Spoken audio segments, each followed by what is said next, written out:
jujur sebutin satu hal random yang paling bikin pengen ngeluh pas beraktivitas di Jakarta. Tetot itu tuh yang dikawal-kawal. itu serem banget kalau udah sore gitu. Panas sih, panas. Kalau siang-siang ya, panas. Kita berangkat, kita pulang itu benar-benar padat banget.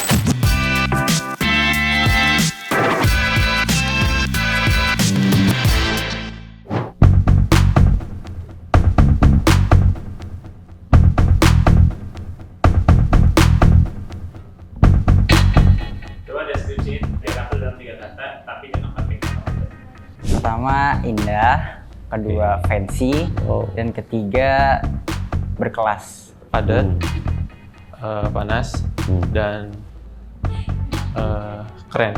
Senang, terus padat, terus kenangan sih. Wih, siapa tuh?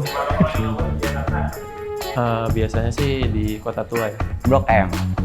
Kalau untuk nongkrong aku nggak suka sih. Mungkin aku akan merekomendasikan ya orang-orang pasti taunya di Koto, di Blok M, Koto. atau di Sensi yang mall-mall besar itulah. Kita Ini di Jaksel sana semua. nongkrong-nongkrong paling sambil jajan sama kayak bengong-bengong aja.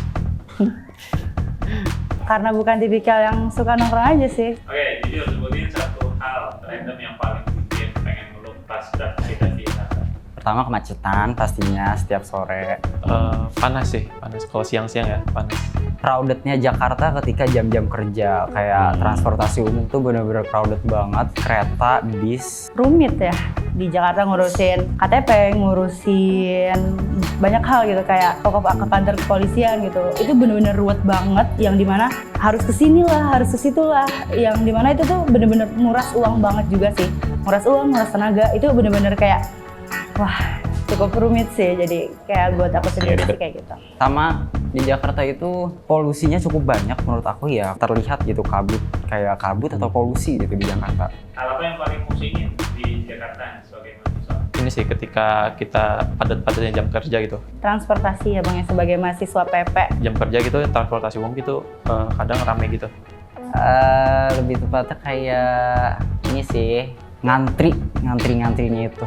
Ya benar-benar di mana tuh rush hour banget. Kita berangkat, kita pulang tuh benar-benar padat banget. Entah itu di KRL, entah itu di Transjakarta itu benar-benar full banget. Jadi kayak udah rumit di kampus, ditambah lagi di perjalanan juga ya padat banget gitu. Apa sih monster yang terseram di Jakarta yang paling bikin stres?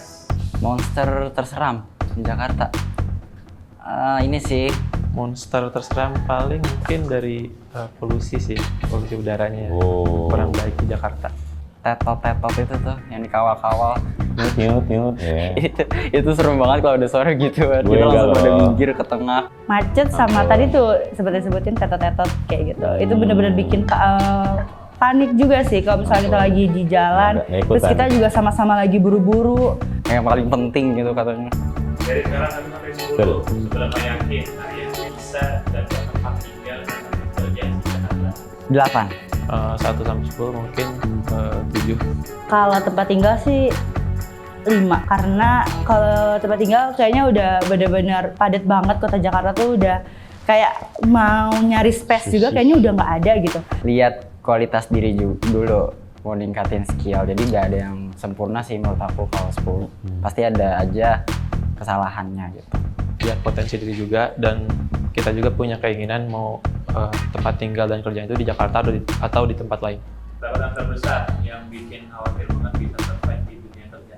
Body shaming kayak gitu, terus batasan umur juga kayak gitu. Paling khawatir soft skill sih, kayak komunikasi. Dari mulai persaingan yang makin ketat, terus juga dari penguasaan skill. Terus pengalamannya juga mungkin kita mahasiswa yang baru lulus misalnya nanti cari kerja pengalamannya belum seberapa, tapi ditolak karena misalnya belum punya pengalaman kayak gitu. Dari keberuntungan aja sih. Emang anak-anak muda ini menarik ya. Gue masih muda ternyata berbeda ya. Tapi ini jadi satu hal. Kalau misalnya gue yang usianya nggak jauh-jauh beda gitu ya, kayaknya nggak sampai 10 tahunan, nggak sampai 5 tahun mungkin perbedaannya. Gimana ya kalau misalnya lebih jauh lagi nih gap umurnya. Dan ini mengayakan bagi gue satu perspektif tentang permasalahan di Jakarta ataupun bagaimana keseruan menikmati Jakarta. Gue jujur ya, gue anak timur oriented banget tuh, ya kan, anak-anak BKT banget. Dan Blok M ini jadi barang mewah bagi gue. Kota tua itu barang mewah bagi gue. Dan memang ya kayaknya anak Jakarta harus bangga kita punya 2 spot itu yang orang-orang luar Jakarta pasti kini sirin bingit gitu lah, pengen nongkrong di sana. Yang kedua, anak-anak muda ini seneng banget railing gitu ya, seneng banget transportasi publik gitu, langsung gitu ya, nggak harus dipaksa ternyata dengan satu kebijakan kewajiban naik inilah gitu kan, Pergub dan segala Kepgub dan segala macam.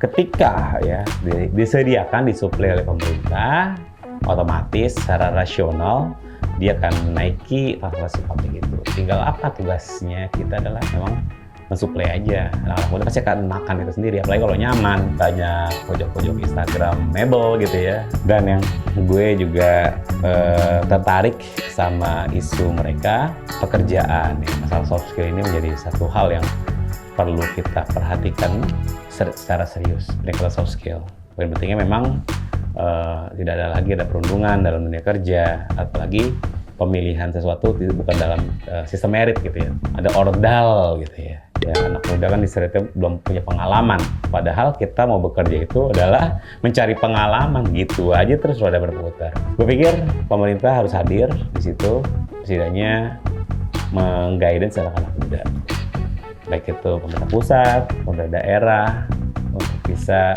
mendampingi keresahan anak-anak muda ini, sehingga anak-anak muda Jakarta ini confidence secara mentality, secara soft skill, dan juga kita siap untuk bersaing bukan hanya sesama warga Jakarta, kita bersaing dengan warga dunia. Kan Jakarta mau jadi kota global, anak-anak muda siap.